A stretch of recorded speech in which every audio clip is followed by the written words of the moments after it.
ayun mga pangat, magandang umaga, tanghali, hapon, gabi. Kung ano oras nyo ito paparood mga pangat, syempre.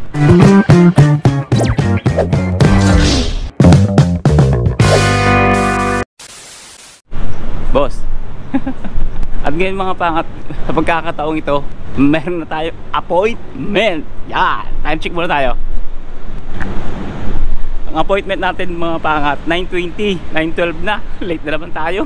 Pumunta tayo ng Philippine Consulate ngayon. Alam mo na. But samahan nyo lang ako mga pangat at hindi na tayo mag-discuss ng marami kasi yung memory natin limitado lang. Siya pala mga pangat, no, sa mga nagtatanong mga pangat kung paano pumunta roon mga pangat, andyan yung link sa description. Ito yung video na yan, na-discuss ko na yung mga pangat. Panoorin nyo na lang mga pangat. Dito nga pala yung 13 Bularip Mall. Yan yung sasakyan natin mga pangat. So yung mga pangat, tapos na tayo. Dito na, nagkakamay ko kami sa labas. Mayroon pang doon, yung antag ito, parang ulan-ulan. Yung ano, spray. Diba? Pampalamig. So yun mga pangat, sa magtatanong pala dito kung paano pumunta dito mga pangat, inuulit ko, ito yung video na yan, nandyan sa link yung description mga pangat. Dyan ko pinaliwanag ng mabuti mga pangat yung details, yung buong details mga pangat kung paano pumunta dito mga pangat sa Philippine Consulate. Pero mga papakita ko sa inyo, yan o.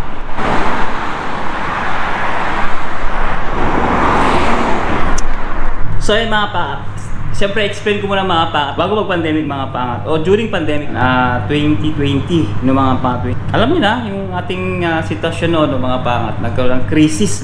Naisip ko, sabi ko, worth it kaya kung maghulog pa? Baka naman ganito, ganyan. Ang dami kong question mga pangat sa isip ko, ganyan, ganyan no mga panahon na yon. Naisip kong huminto mga pangat sa paghulog dito mga pangat. Siyempre nagkaroon ng alam mo na kagaya ng siniro pondo nila mga pangat yung PhilHealth. Kaya parang tinamad ako mga pangat maghulog ng SSS. Mga pangat nga pala, SS nga pala yung pinunta natin dito. Tumatagal ngayon, 2025 na no? Ilang taon na kalipas, almost 5 years. Naisip ko, sabi ko, nagkakaedad tayo, hindi tayo pabata eh. Makakaproduct ko ng mga vlogger na nagpo-forward sa Pilipinas at sa iba-ibang mga bansa na umuwi ng Pilipinas. Pero mga pangat, ang hulog nila malaki mga pangat as OFW. Naging pensyonado sila mga pangat. Although hindi ganun kalaki. Bilang isang OFW mga pangat no, na kinikita mo sa ibang bansa, siyempre, yung pagdating mo sa Pilipinas, alam mo naman, yung magiging pension mo is, siyempre, hindi naman tutumbas dun sa sinasahod mo sa ibang bansa, mga pangat, no? Ganun pa man, mga pangat, napagtanto ko na kahit pa paano, makakatulong, no, mga pangat, yung pension, kung maghuhulog ka, mga pangat. So, kaya naisip ko kung mga pangat, ituloy. Kaya naisip ko mga pangat na maghulog, no, mga pangat, nung SS contribution. Naisip ko na, siyempre, hindi natin alam yung mangyayari sa hinaharap, mga pangat, na baka naman pagsisiyan ko pa kung di ako maghuhulog mga pangat. Pakita ko sa inyo mga pangat Yan mga pangat. Mapapansin nyo mga pangat, may hulog tayo ng 2016. Pero mga pangat, syempre pumunta tayo rito mga pangat sa Dubai ng August. Kaya mapapansin nyo mga pangat, August, yan, 2016 wala tayong hulog niyan. Diba? Kung mapapansin nyo. Tapos, so 2017 wala tayong hulog mga pangat kasi nga pala mga pangat, dyan tayo na sa Abu Dhabi ng mga panahon na yan. Tapos 2018 nag-umpisa naman tayo maghulog, then April huminto na naman tayo. Ayan, hinto, daming hinto. Tapos 2019 naghulog naman tayo. Ayan o. Ang liit lang ang contribution natin. Ayan, hanggang December. Tapos nagkaroon ng pandemic, doon tayo nahinto mga pangat. At ang total contribution natin mga pangat, ayan, wala pang 100,000 no? 98,000 lang. Maghulog tayo mga pangat. Ito pala yung paano maghulog. Yan. Depende kung magkano yung ihulog natin mga pangat, no? Yan, may minimum, may maximum mga pangat. Ang lilit, hindi ko mabasa.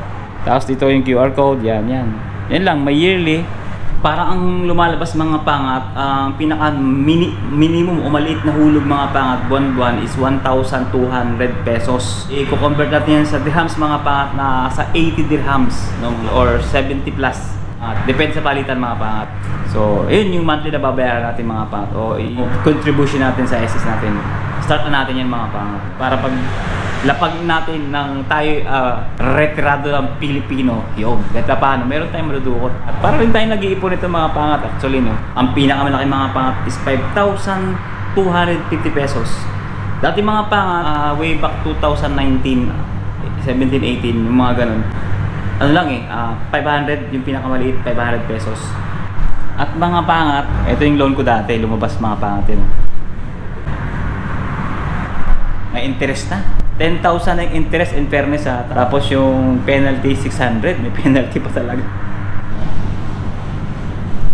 Kaya umabot siya ng 31,324 pesos and 42 centavos. Ngayon, parang paano kaya ito babayaran? Parang gusto ko bumalik dun mga pangat at itanong kung paano siya babayaran mga pangat. Tara, let's go. Yun mga pangat, kung paano siya babayaran, ang procedure pa lang gagawin muna, kailangan ko muna maghulog. Kailangan ko muna ma-activate mga pangat yun. And then bago mo mababayaran yung loan. Tapos meron siyang amnesty. Ang amnesty niya mga pangat, tatanggalin niya yung penalty. Yung penalty 600 lang naman mga pangat na tatanggalin. Kung paano siya babayaran mga pangat, ay hindi siya sa remittance babayaran mga pangat. Hindi siya kasabay ng contribution. Kumbaga babayaran mo siya sa online mga pangat. May binigay siyang kung paano yung procedure, pero hindi ko pa alam mga pangat. Gagawin ko pa lang siya. Bali 3 months na hulog mga pangat. After 3 months, yun, doon pa lang tayo magsimulang magbayad through online mga pangat. At syempre, may magkatanong dyan mga pangat. Alam ko, may magkatanong dyan kung paano kumuha ng appointment. Yan, andyan yung link sa description mga pangat.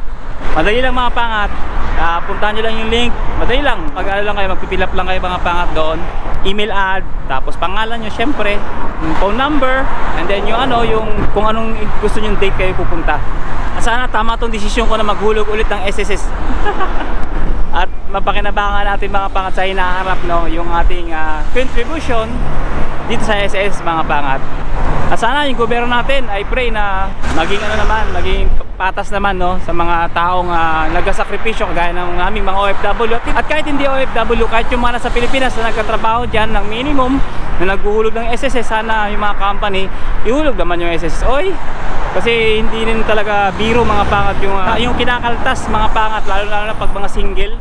Pag kinaltasan talaga namang napakalaki ng contribution o hulog sa SSS, dapat mga pangat ihulog naman ng mga company yan, di ba?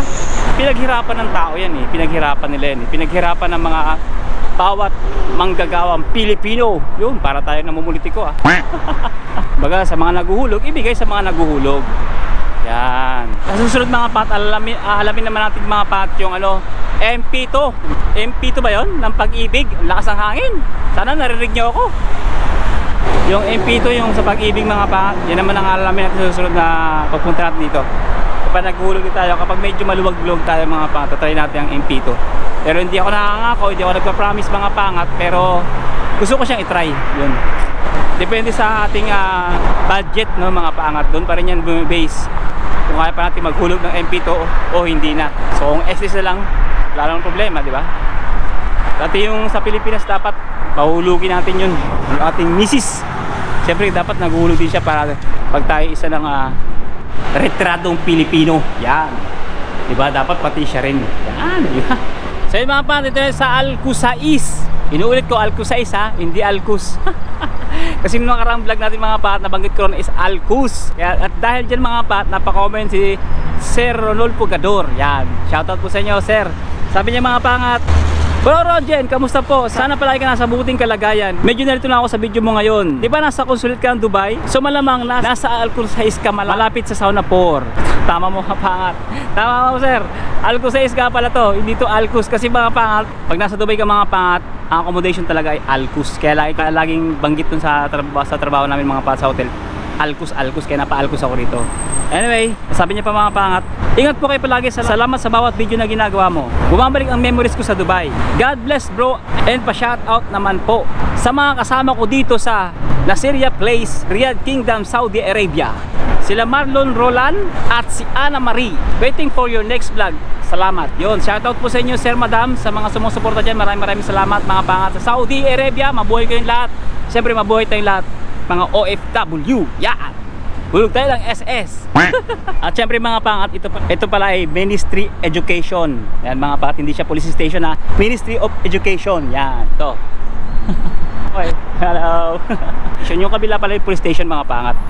Ano, Alcusais ha. Remember, Alcusais Metro Station. Yan. Bumili tayo mga patang ganito. Ito sana bibiliin ko, pero ito na lang 8 dirhams lang. Thank you. Thank you. 8 8 dirhams lang mga pangat. Teka lang, pag natin yung shade. Ay mga pangat, 8 dirhams lang, di ba? Anong pangalan nito? Mackerel pala, mackerel. Sasabawan lang natin mga pangat, kangkong tsaka kamatis lang katapat ito. Di ba? So yun mga pangat, ito lang di ba? Katapat ito. Iuluglog na natin sa kumukulong tubig, kalas. Ulam na bago tayo matulog, inaantok na ako eh. Pandesal mga pangat, habang nangalakad, pandesal tayo. Gutom lang talaga ako, wala akong almusal eh. Wala tayong hapunan kagabi, tapos wala tayong almusal. Sobrang lupit. Yun o, alas 10 na ng hapon. Katapos natin kumain at syempre mga pangat, masarap niyan pagkatapos kumain mga pangat ng dapat uminom ng globes mga pangat. Ayun, pumitik na.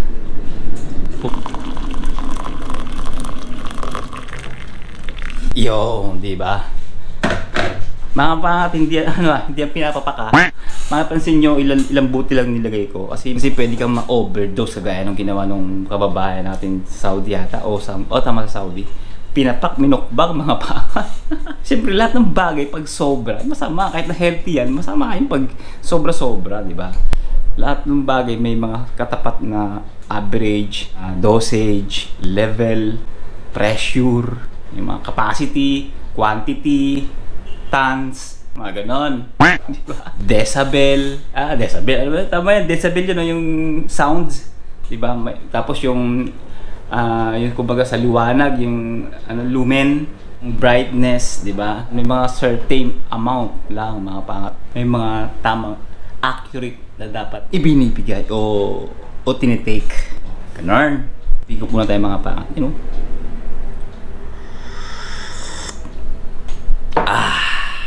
So anyway mga pangat, balik tayo sa SSS ng mga pangat. At di tayo sa loob mag-ututan nila. Dapat sa loob kasi lang tutulog andyan nga pala si Liana, mga pangat, natutulog sa kwarto. At si mamaya si Princess darating na rin yun. Mamaya, makikipag-ututan nila tayo sa kanila. Kasi nga birthday niya kahapon mga pangat, no? 14 ngayon is 15, di ba? September 15. Kasama na kami mga pangat sa Dubai ng aking anak. Sa birthday niya, hindi ko siya kasama mga pangat, no? How much pa kaya kung magkalayo kayo o nasa ibang bansa o OFW ka talaga na hindi mo kasama yung pamilya mo o yung anak mo. How much pang magkasama na kayo rito pero sa araw ng birthday niya, hindi kami magkasama.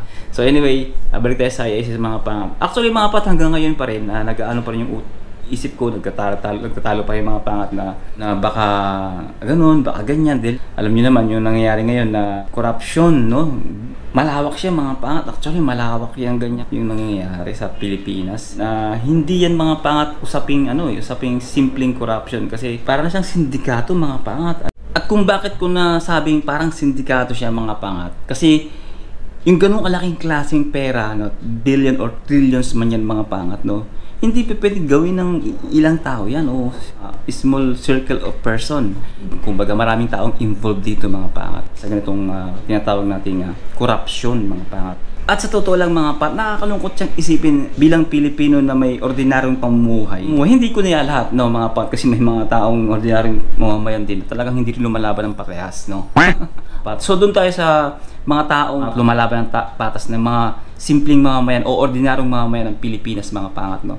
So very unfair naman sa kanila mga pangat na nagpapagal sila. And then of the day sa salary nila, kinakaltasan sila ng tax. And yet mga pangat, yung tax lang pala mga pangat kung saan saang bulsa at hindi sa progreso ng ating bansang Pilipinas. Ang sakit isipin mga pangat, no. Doon sa mga politiko na mga pangat na nag-aagawa sa posisyon kung bakit kayo nandiyan, no? Hindi para magpakasarap, hindi kayo nandiyan para maging boss, hindi kayo nandiyan para maging papresko, nandiyan kayo para mag-serve, no? Hindi kayo parang pumosisyon para kumita, para magkaroon ng interest, dahil hindi yan business. Ang pagkakaroon ng posisyon sa gobyerno is to serve, not to take money. So yun mga patkat, ano man sabihin natin mga pat, wala tayong magagawa doon, no? So, at sana wag lang mangyari ulit, no, yung mga gawain ganito na hindi talaga maganda mga pat ang idudulot sa ating ekonomiya o sa ating bansa mga pat. At sinasabi ko lagi, ang lahat ay may katapusan. At sana maging maayos naman ang lahat, no? O respeto naman sa mga pinaghirapan ng mga taong simpleng gustong umangat sa buhay, no? Kapwa-tao, respeto tayo.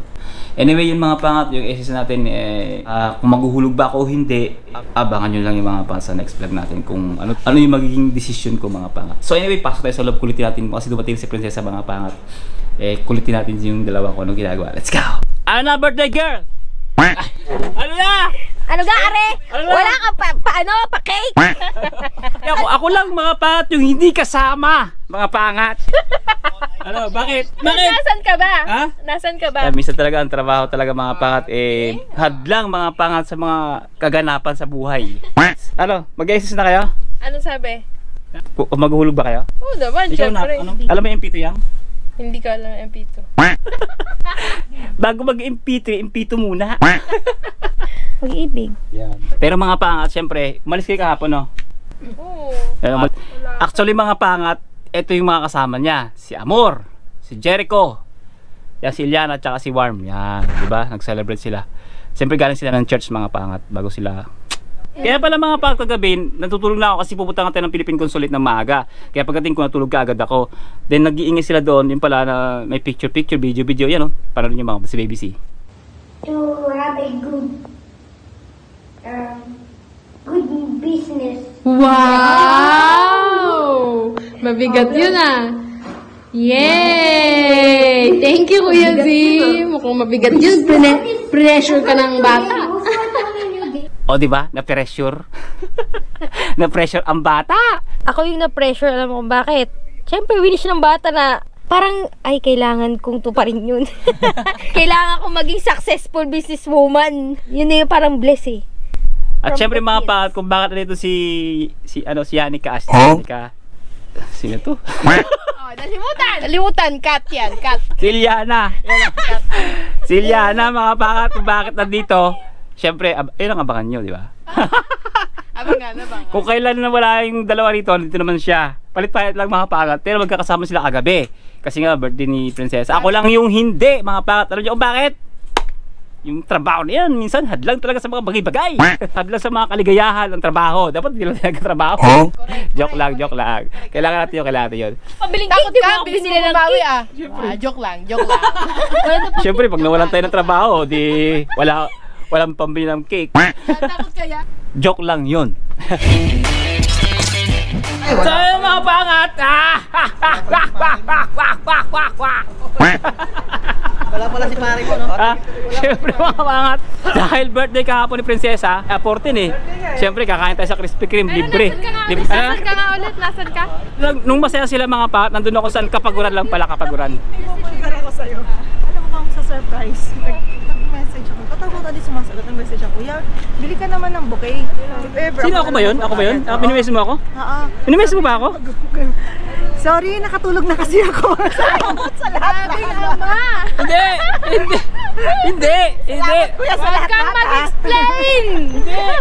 Hindi, ganito yan. Kasi kahapon nagtatrabaho ako. Nakaka-romantic yan. Walang romantic. Salamat, Diyos ko, kuya. Marimar. Salamat. Nag-reply siya kinabukasan na. You're a great father! Hindi, parbira naman kayo. Ganito kasi yan. May appointment kasi ako sa SSS. Wait lang, ha? Sa SSS. Ano exercise? Hindi, sa SSS. Ngayon, sa ano. Alam nila yon. Pumunta nga ako dun eh. Ayun na, basahin mo yung voice message. Ayun, yung voice message pa, pakahina pa. Ngayon ko lang nakita, ngayon ko lang basa to, wala. Baka gaw ka sa mga... Parang inaantok ka. Parang nagtatampo pa. Hindi nga, wala nga. Kain mo tayo. Nag-iikot-ikot pa siya, nag-ikot-ikot. Cellphone muna tayo ha. After 10 o'clock pa pala, mga patyo, yung redeem nung aming dessert. Egol. Anong egol? Luge.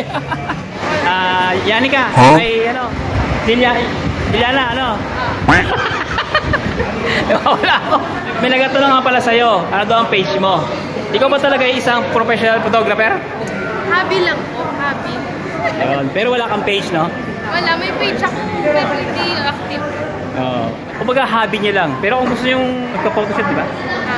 Pwede naman. Available ba? Available? Yes, available. Oo, kung pwede naman. Lalo na, babalik na ako ng Yan, mabilis yan Dubai mga pangat. Kasi ayaw niya na sa Pujairah. Kakainin nyo lang po. Pinang pandesal, okay lang. Baka naman pong manginig na lang eh. Wala namang kukuha na shot kasi nanginginig yung kami sa gutom. Ayun o, hindi pa rin mga pangat nagaling GoPro natin. Kaya cellphone muna tayo. Sa mga pangat, wala siyang page. Meron pero hindi active. No? Shoutout kay Sir Jong. Nandun sa, nagbabantay ng... Yung, anong tawag doon? Anong tawag doon? Merchandiser ng Carrefour. Yeah, ikaw nga. Ikaw nga. Shoutout sa'yo, Mr. Jong. Yan. Merchandiser ng Carrefour, pasta section. Yo, alam mo, pati section alam mo. Ang lupit talaga nito. Tama na, babay na ako. Saka na. Uwi na ako. Ay, uwi na pala siya mga pangat. Bye-bye. See you in the next vlog. Next week. Oh, next week, yun. Sige, ingat. Uwi na siya mga pangat sa Pujairah. Kasi nga, sinusundo na siya. Shoutout nga pala kay Jenny, yung nakakilala sa kanila. Si Jenny, nakakita namin sa Manila Supermarket. Yun. Shoutout sa'yo. Nandito na siya sa Carrefour. Sa Carrefour daw, pwede ko lang kung saan Carrefour. Yun. Yun, shoutout sa'yo. At syempre mga pangat, hindi man namin naritim yung aming, ang tawag doon? Pupugak na naman siya. Dami niya sinasabi. Anong tawag doon? Yung case cream. Yun. Hindi man namin wala. After 10 o'clock pa daw marireceive. Magsasara na sila. So yung mga pat, maraming salamat sa panonood at hanggang dito ang vlog nito mga pat. Kung enjoy ka, tuto ka at nagkaroon ka ng idea mga pat, don't forget to like, share and subscribe sa mga bago pa lang dyan mga pat. At pakishare na rin itong vlog na to. Siyempre, think positive lang, good vibes, God bless you all sa lahat ng pagsubok at tagumpay. To God be the glory and siyempre mga paangat, God first, always. Let's go!